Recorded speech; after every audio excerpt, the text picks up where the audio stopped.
Hey guys, Brandon Gomez here, back again with another video, and you thought we were done with the paint scheme videos this year, didn't you? Well, you thought wrong. We're doing one more paint scheme video before the year ends, and it's all dedicated to my hero, my homie, my reason for living, my motivation for everything I do in my life, Daddy Harvey himself, Kevin Harvick. This video is entirely dedicated to his paint schemes. I've rated quite a few of his paint schemes already this season, so those schemes will not be included in this video. Today, we're going to look at the rest of the schemes he's run this season and give them their proper ratings. Without further ado, let's get into it. First up, we have his subway paint scheme. I love it. I love it a lot. It looks really good. The green and the yellow go really well together, and that's all I gotta say. Beautiful scheme. 10 out of 10. Next up, we have his Mobile 1 Triple Action Formula scheme that he ran at Richmond in the spring. It's got silver on the top and black around the sides, with, I think those are supposed to be molecules at the front and plus signs at the back. Neat design. I like it. Solid scheme. 6 out of 10. Next up, we have his For the Farmers car that he ran at Kansas in the spring. At first, I wasn't really fond of this paint scheme, but now that I've gotten a closer and better look at it, I've grown to appreciate it. I always like the designs that the Busch cars have along the side with the mountains. I like how they kept the mountain thing going. Solid scheme. I like it. 7 out of 10. Next up, we have his Busch Bacon car that he ran at the All-Star race. I wasn't too fond of this scheme either when it was first revealed, but it's kind of grown on me. I like the bacon design. 6 out of 10. Next up, we have his Busch Light Polite paint scheme that he ran at Gateway. If you've seen my top 5 best and worst paint schemes video, you already know how I feel about this one. Busch almost never misses with their paint schemes. This was a miss. A rare L from Busch. What were they thinking when they made this paint scheme? How did this get greenlit? 0 out of 10.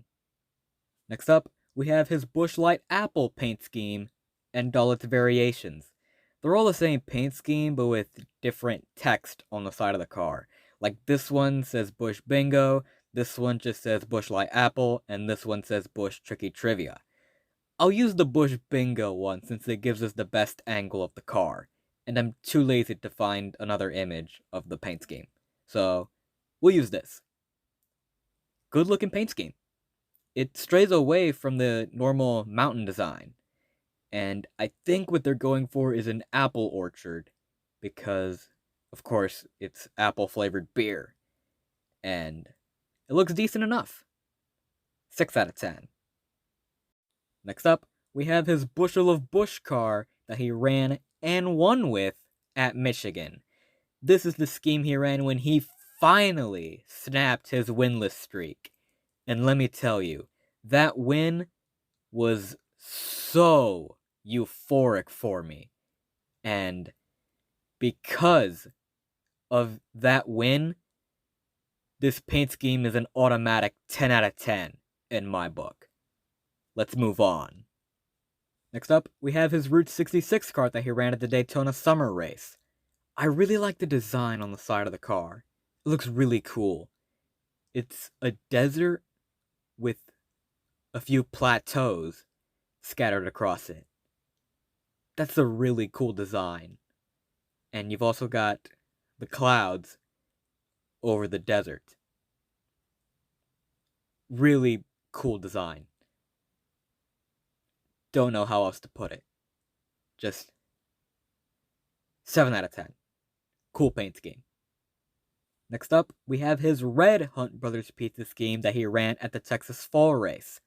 This was a vast improvement over his other Hunt Brothers Pizza scheme, that green piece of trash. This looks 10 times better. Who knew that all the Hunt Brothers scheme needed was a simple color change to be a good paint scheme? And it's a crying shame that it wrecked at Texas due to a blown tire. Damn you, Goodyear! Anyway, this scheme is a 6 out of 10. Next up, we have his camouflage paint scheme that he ran at the Talladega Fall race. Now, it'd be nice if I could actually see this paint scheme, but for some reason I can't. But I'm sure it's a great paint scheme, so I'll go ahead and give it a 7 out of 10. And for our final Kevin Harvick scheme, we have his Halloween Boosh paint scheme that he ran at the Martinsville Fall race. If you've seen my top 5 best and worst paint schemes video, you already know how I feel about this one. I absolutely love it. I love it. I love the pun that they made with Boosh. It's corny, but creative. And I also love the little Halloween backdrop on the side of the car. And the orange on the top that looks like it's dripping. Just great design, great paint scheme, and it fits the Halloween theme very well. 10 out of 10. And with that, every 2022 Kevin Harvick paint scheme has been given its proper rating. And yes, I'm making this a yearly tradition. I'll continue to do this until Kevin Harvick retires. Anyway, what do you think? Do you think some of these should have been given a higher rating? Do you think some should have been given a lower rating? How would you rate these paint schemes? Let me know in the comments below. If you want to see more of me, be sure to follow me on Instagram and join my Discord server. Links to both are in the description down below. Leave a like on the video and subscribe to my channel for more motorsports content. Thank you all so much for watching. That's it for me. Peace.